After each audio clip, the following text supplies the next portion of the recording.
you very much, and good afternoon, everyone, and welcome to my presentation. And thank you for joining in the before lunch or after lunch. I hope everybody have a good mood, and thank you for the invitation of the CTSI. And CTSI is a very strong partner of us. We are very appreciate. And let me first introduce myself. I'm András Kuhn. I'm a new core facility manager of the Light Microscopy Center since a year. And as you can see on the screen, today we will discover the untapped potential of our Light Microscopy Center in the IU Bloomington campus. I will say some words about the LMIC. I will introduce this kind of general information. Then I will follow with the instruments, the list of the instruments, the application, what we are cover, what we can offer, what kind of technology we have, and then the last part of my presentation, I will highlight two of our systems, which are very unique, and we are very much hope that it will be so that the systems will contribute very much for the next year's research and experiments here.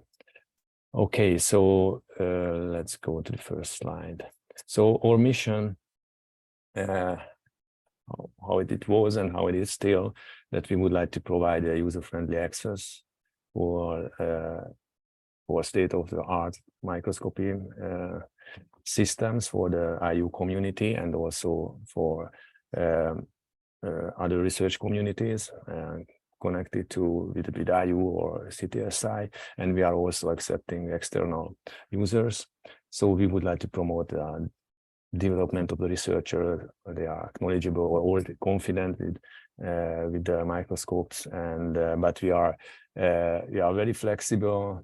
We have a very nice environment, and we are really accept any kind of user, potential users who has no experience before, beginners, or just want to discuss some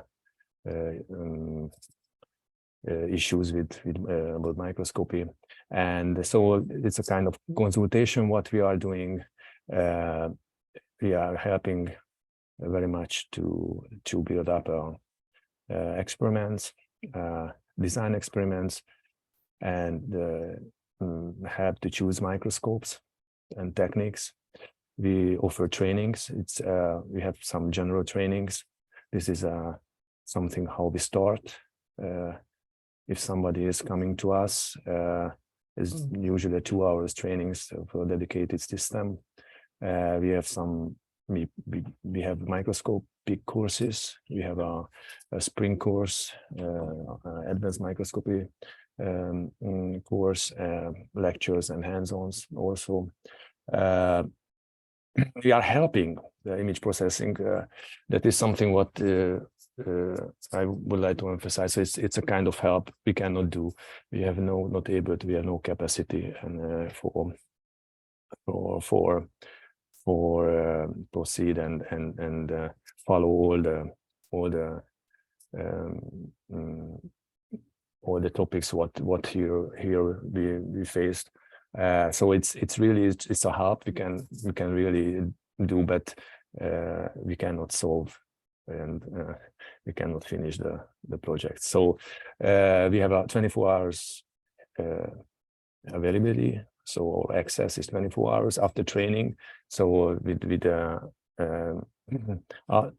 after the training is in a certain level, everybody can come in any time, even weekends. So it's really very easy. We have a card access, so that's something make everybody's life easier. And we have a QR code system. That means in every unit we have a QR code, and you can find a dedicated web page just for that that microscope with several extra material, tutorials, videos, or just question and answer section. So the facility itself is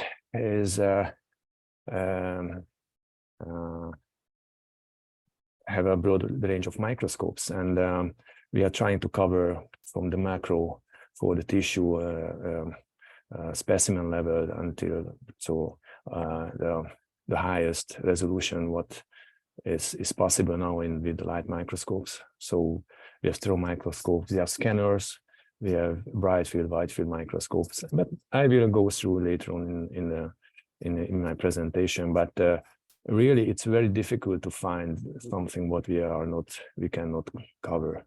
So of course there are some techniques which are not exist, but that is somewhere else in the university you can find it. So we have an image processing workstation. So it's a very strong PC, and we are also, that is also an option for our users to come down and to the ground floor where we are, and use or very high-end PCs to analyze the data and spend some time with the image processing. We have a small room for laboratory preparation. We have a web bench. We have small instruments, lab instruments, incubators, centrifuges, and all this kind of necessary tools for the sample preparation. We have stereo microscope for the sample preparation. So we are quite ready if somebody have still would like to do something with their own sample. There is a place for that. Okay, so this is something maybe more detailed. So our center is in a IU Bloomington campus in a Myers Hall in the ground floor, and the LMIC was established in 2007 in only one room and 5 systems, and with 1 person, full-time employee person. Now we have 2 rooms, 13 systems. It's a 170 square meter about, and with the 1 preparation room. As we have a server room, we have our own server for the data upload and download, so we can still handle the data, and we have some control of the data, and that is also something very unique, I guess. Every year we make statistics for the usage and the instruments to just better understand the demands and what kind of distribution of the users, and how can we improve, or what can we do better. And I just want to show some of the numbers that or the usage. It's quite clear that most of the users are coming from the biology department, but there are several other departments. So we are trying to advertise everywhere our capacity, and that means sometimes really it's very challenging, because sometimes we have very interesting samples, not just biological samples. So sometimes now several projects are running on crystals, and also other chemicals, and that's also, there is a place for imaging. And here I would like to just again mention that we have still empty capacity, so we have empty hours. So we have with our users, we have now around 50 active users, and usually monthly we have between 200 and 300 events. That means a day, 7 to 10. So that 7 and 10 people, or the same people twice, are coming to our center per day. But still, because we have 10 plus 3 system, so we have still empty hours. We have rates, hourly rates to our systems. This is the microscopes what we have, and these are the prime time and night and weekend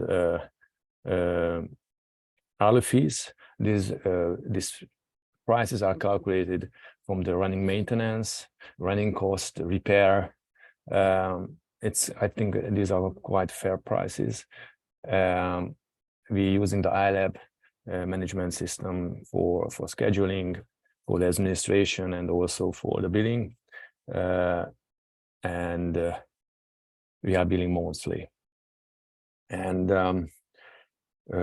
we have these rates are for the IU researchers and the collaborators, including the CTSI partners, and the rates increasing and increasing. So when it's from somebody from the different university or from the industry, the commercial users, we have not so many. In the past, we have more. In the last year, we have not so many industrial users. A couple of companies. Okay. So yeah, maybe I go back. Yeah, I want to go through of the microscopes. So as I mentioned, that we have a broad range. So we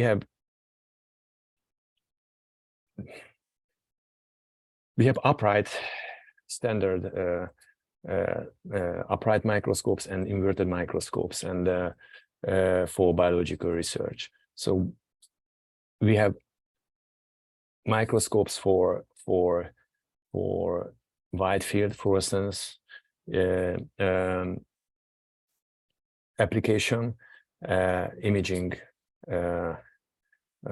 fluorescence signals with camera, and we have 4 different confocal units. That is, we have a Leica SP8 5 detector unit with white light laser. We have a new Stellaris Falcon. I will show later on. It is one of our flagship.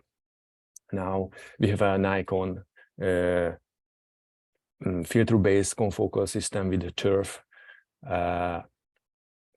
We have a spinning disc for live cell imaging, and also with environmental chamber, so you can easily make imaging or do imaging with your live cells.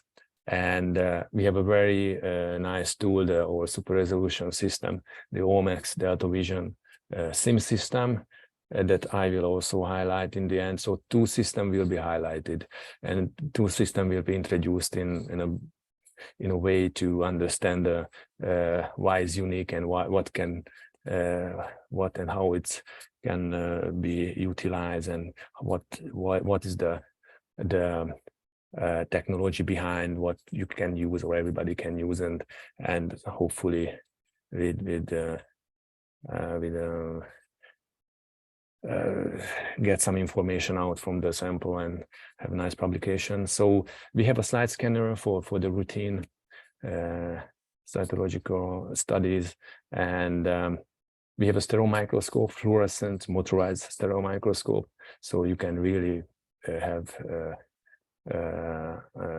you can imaging whole specimens, and so that's a complete. We are trying to keep our portfolio or systems in a way that we try to cover almost all the demands and all the necessary microscopes here to have almost everything what of course, is possible. So about the application, because that was more for technical, so upright and confocal and so on. But so the why is the stereo microscopes are important. Large samples, you can image tissues, specimens, complete tissue. You can really even you can image slides if you want, brain slides. Maybe the quality is not so good, and we have bright field upright microscopes for labor-free imaging. You can do DIC, differential interference contrast, phase contrast. So these are very classical imaging, but it's sometimes it's very important. And as you know, it's labor-free. It's not very much harm your sample, and it's very nice to have it, as well as a wide field fluorescence or systems. We have upright, inverted style. So that is that I think what we are using the most. We have altogether 4, and 2 of them are equipped with chambers for live cells, and also for there is a deconvolution software installed on the systems. So these are mostly for the routine imaging, and we have 4 routine imaging. We have some, so we have confocal microscopes, because some of the people are using as a routinely in every day, and they are just scanning. So it's with a single field. Maybe they are not doing something in like experiments, just only with single images. And we have line scan confocal microscopes. This slower imaging, maybe better signal noise ratio than the spinning disk, but we have a spinning disk. That's a very rare system. Usually, this is also a very unique system. It's with silicon objectives, and very nice tool for live cell and with a certain application. So there have so that's something what also not so many institutes have. So something I wanted to just tell about the wide field and the confocal. So wide field is just non-laser illuminated technology. So the illumination is coming from the metal-headed lamp or any LED.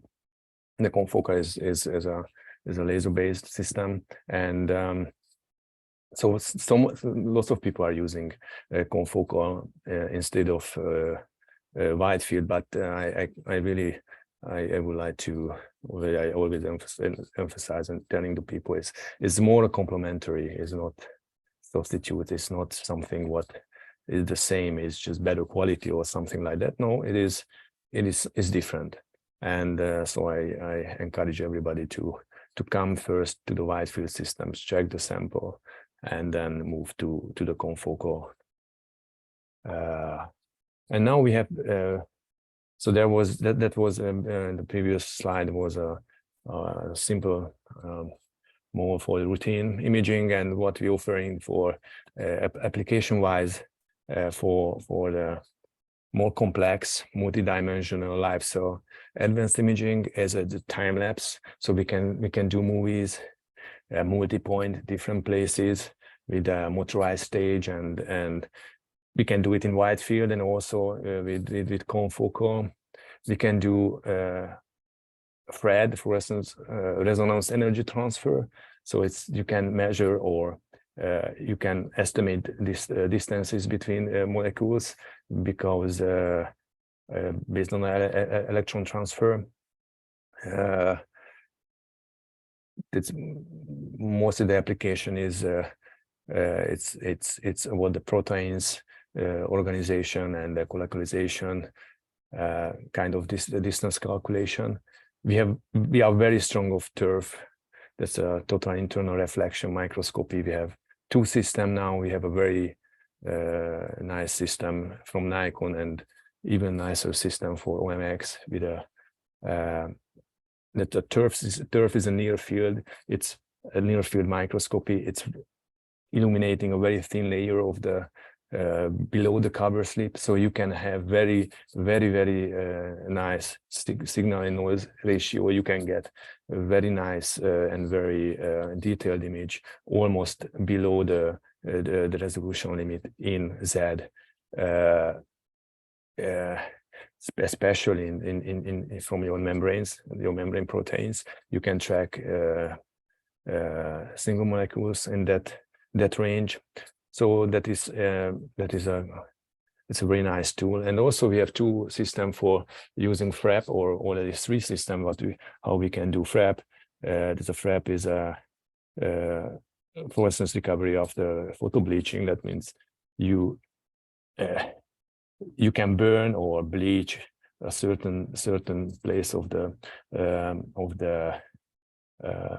your sample, and then see how the diffusion works, how the particles are moving back, or Wilson particles. And also you can ablate and burn it or cut something. So, and after that I would like to just because now this is the complete sortiment what we have, and we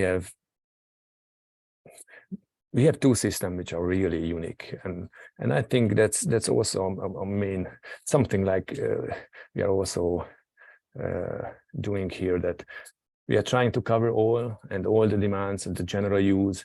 Somebody who has some very basic questions, but we have some systems which are really state of the art, and maybe even something what nobody really experienced before. There is new technologies, really maybe technology which just appeared right now. So one of the systems is that the OMX 3D super resolution system.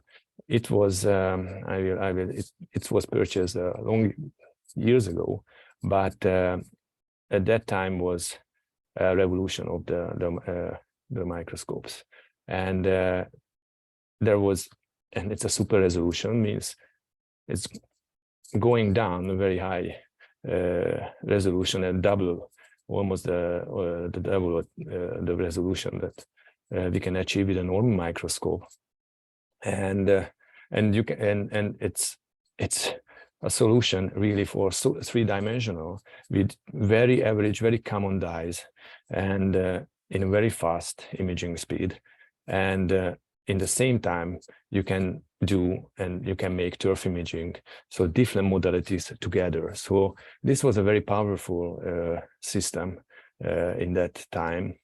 And how powerful was that is that showing that it was one of the first installation in 2008 here in the IU, and it was for this technology was awarded a Nobel Prize in chemistry in 2014. And the center received a new updated version in 2017 with the NIH 10 grant, and that really was a new door. It opened a new door for the researchers here, and I believe that, or we believe that there was a great success. Many publications appeared, and many good results with various journals like molecular biology, or also in the Nature Communication, and with various samples, virus, bacteria, stem cells, and there is also a publication about the methodology or technology of this system, because we were one of the most first who are tested this.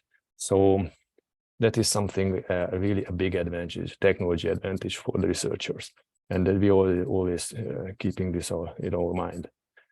And just a very nice new project about this system. I asked Caroline to give me some data from her, and why it's interesting. I just started the movie because so this is a bacillus, and in the bacillus there are flagella on each bacillus, and this project is targeting to counting the protein complexes on the bottom of the flagella, and these protein complexes are very small, so it's something 150 nanometer. So there's only way to image is that with a super resolution microscope and to count it, and so that is her project, and it's again, it shows that something she can do what with it's nowhere can do, and very few places in the US or in the world. So it's and it is absolutely not possible with a normal wide field microscope or even the confocal microscopes. So that was a great deal, and we continued this strategy, and now we have a new installation of our confocal microscope. This sterilized 8 microscope from a company Leica, and that is also a very special and unique system, designed and make the configuration in a way to be to have the best fit for community. And just some of the technical details what I want to mention, then just to be a little bit familiar with this technology, what we can offer now is, so the excitation what we have now with a white light laser is the largest what now is in the market. So we can excite from 440 for 790 nanometer in 1 nanometer of resolution. So that means any excitation. Anybody can come now to us and say he has such and that different dye, and yeah, we can excite, no question. And because this system has a white light laser plus the IOBS, and there is a very nice tool, the power ID detector, and it's spectral, we can adjust any emission window what we would like, and we just fit to the excitation lasers. So that is something. It was already in the SP8. We have very similar system. Now it is it's more the laser is more extended. 790 is in the IR. Almost in IR range, so you can have more and more dyes, and you have better, and because this detector is a high DS, it's a more sensitive than it was before. So this is something what we can offer together with the FLIM, fluorescent lifetime imaging. So now I would show some of the how it looks like in the real life, what you can see what you have never seen before. So this is the welcome window of the software. But what you have see immediately, and what I want to show you, is you can have 4 channels, 5 channels. It depends on your detector how many. We have now 3 detectors. In another system we have 5 detectors. That means 5 or 4 different channels what we can imaging. But we can have the image with 1 detector with 2 channels. So 1 sequence, 2, 3 colors in the same time. So because of the wide range of laser and the wide range of detector what we offer, so the detectors is also the detecting photons 850. So there is something. So you really, I cannot imagine that you have a kind of dye what we want we cannot do, we cannot use for and to see something in our system. So the flexibility is extremely high. It's no flexible system in the market, so there is no limitation. It's not a filter-based system. And plus of this, there is a very nice additional tool in this system, because the white light laser is a pulse laser, and because of the detector is a photocounting detector. So what this system can do is just measure the excitation and measure the emission time and between. So measuring the arrival time, and this is how Leica call it the thousands technology, and it is the way how you can generate images with lifetime based information. So it's a very, very easy way to distinguish different colors, different fluorophores, or unnecessary information, non-specific signals. So again, you have a white light laser. You know exactly when you excite, and wait, and measure, and count, and there is a time, a decay time, an average lifetime when the photons arrived, and this is specific. These are specific for the fluorophore, specific for the tissue, and that is, and you can play a lot of that, and the Leica gives us a tool for that. So there's the tau contrast. You can just measure the average lifetime. How are you? And with different color. The tau contrast is qualitative, of course, only. It's measuring, but transforming the information to colors. And so that is, they call it tau contrast. But you can, because it's 9 nanoseconds, that's the window what you can detect. You can filter out, you can gate out different kind of information. So this is your total, it's in the same color, but because you have different lifetime of the pigments and different lifetime of the GFP. And if you just cut out this or this information or this information, you can divide the two different structure, different molecules. So this is an excellent tool for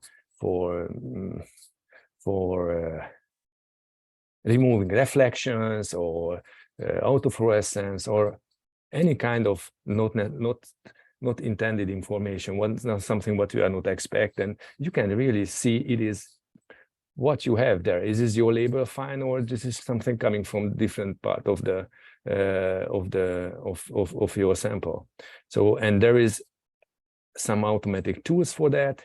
You can see where are the average lifetime. You can separate according to this 2 peak arrival time, and also you can use 2 exactly same emission properties.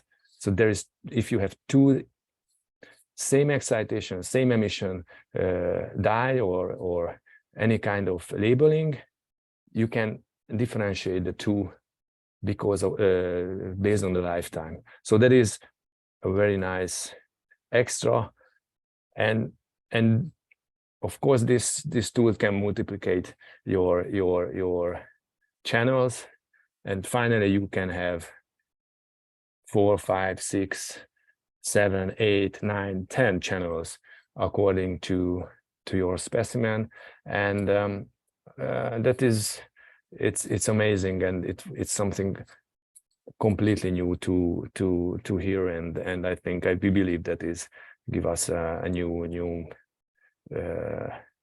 it's a new perspective, and everybody should test. Maybe it's also a nice try to just check the old specimen and the old results with this system. So that is more or less all what I would like to say. Please come and use our system. So that's the most important. The system should run whole day. That's where we are here, and I am here for every day. Professor Shaw is almost born with microscopes, so he knows and can help. Also for experiment design and lots of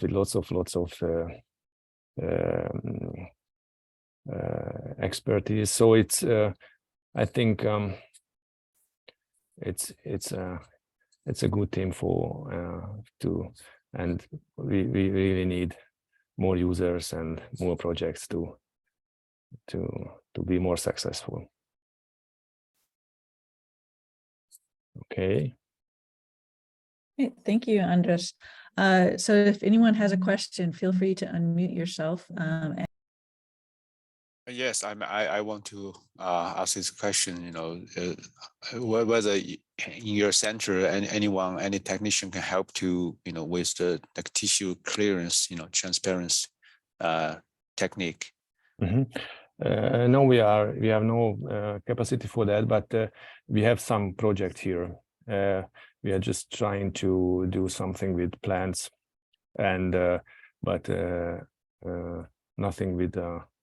We have no project actually for animal cells, but we are just starting with the plant cells. Okay, thank you. Joel, maybe do you know if there's a histology core there in Bloomington that might be able to help in that aspect of the experiment? Yeah, I don't know about a histology core, but there are some PIs that do some histology in the neuroscience department, and so I could reach out if you wanted to reach out to me about that question. Maybe we could find a connection for you. Another place to look would be faculty in psychological brain sciences. So that's they are doing some clearings because of the multiphoton microscopy. So they have a daily practice for that. Yeah. But these are neurocells. So okay, thank you. Mm-hmm. Okay, yeah. I may reach out to see. Yeah, I could type in my email to okay, that'd be great. Yeah, and I don't know if you know, I'm the CTSI navigator for Bloomington. So I just wanted to say thank you to Andras and to Jill for having this series. I think it's a great opportunity for people, not only on the Bloomington campus, but also, the wider campuses, to learn about all the great things that's going on here as far as imaging and microscopy. I think Andras did a really nice, super job in showing some really beautiful pictures of what the capabilities are here in Bloomington. And one thing I'd like to say is, when he said, we'd love more users, I echo that. And I just want to say that, LIMIC is a CTSI designated core facility. So we do have this competition that's now once a year to use core facilities for $10,000 to use their expertise and also the all of the technology that they offer. And it's a fairly light lift as far as it's a 2-page proposal application.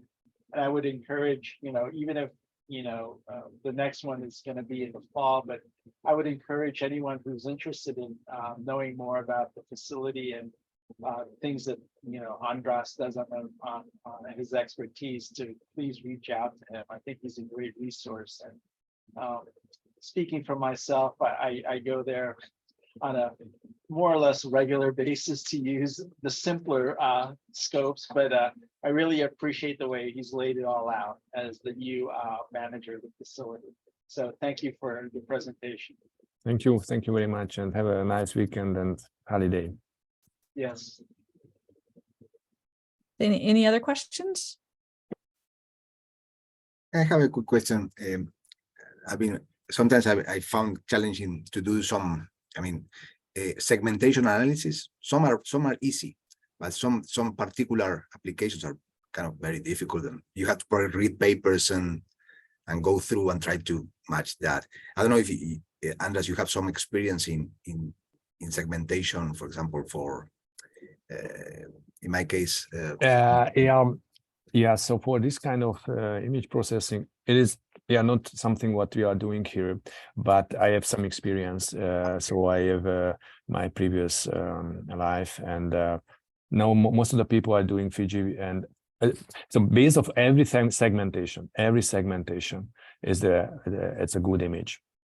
So high bit, high grace and much grayscale levels. If you have to maximize your signal, and then you can have better segmented data after all. So the first step always to take out the maximum out of your signals. So and the maximum grayscale levels. And then the software algorithm can make the segmentation. So it can be a very dramatic increase of the quality of the segmentation if you have more data. So what kind of camera do you use? Resolution, also the bit depth, how many grayscales, the histogram, your histogram is full, or you just collect half of your grayscale. So these kind of things. So that is usually when I'm getting such questions and issues, we are going back to the fire from the first for the imaging, and most of the things are the people can solve with the same method. So they're not changing the software for the segmentation. They're not changing the parameters, the segmentation, but they have better image, and then they get better. So that is how I approach. But we are mostly using Fiji for the segmentation. And in my personal experience, I did many things in ND2. I mean the NIS elements with ND2 format, and because this is very much software dependent also. Great, thank you. Andras, I just had a question about, you said you have some workstations there that people can use for image analysis. Is the software also available? Yes, sorry, I forgot to mention. Yes, sorry, so we have a Imaris. That's Imaris software from Bitplane. Imaris is a 3D rendering software, one of I believe that is the best software at the market now. So we are maintaining, so we have always upgraded, and there is an online support from the Imaris team. So the Imaris is independent, so the company, and you can analyze your data from SAIS, from Leica, Olympus, and Nikon, and from Endor for third party, and so it's a big advantage of this software. And this is mostly for 3D, and we have a software. We have NIS Elements Nikon software installed, a full version, the advanced research version. We have a quite complete version of LES-X, the Leica software, and we have a Fiji software, and this is free, so but it's already installed. But the capacity of this PC is very high, so that's why some people like very much just come down and trying to make a nice environment to spend more time in the chair and be there, and so it is an option, especially for the graduate students who has no large capacity computer. They are not, and that is a meeting point sometimes for the people. So some people can discuss the things in front of the computer. Yes, Imaris, NIS Elements, LES-X, Fiji, that's we have at the moment. And we had a Huygens deconvolution software, but it's not, this is also partly, so it's not a full version. So there are some limitations. There's a question in the chat. Do you have the Cell Sense software? Yeah, we have one system, the one Olympus system. It's a spinning disk, so you can run. This is the acquisition, but also so you can open the. So I believe, I mean, if somebody needs, we can make it so we can use that acquisition software for open any Olympus files. So it is. So we have technically not offline. It's a online for the microscope, but we can turn on a computer in any time. So it's great. Any other questions?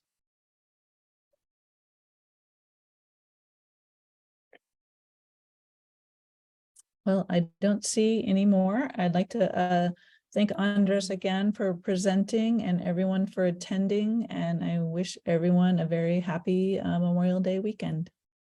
all right. Thank you very much. Okay, Bye. thank you. Bye. Thank you.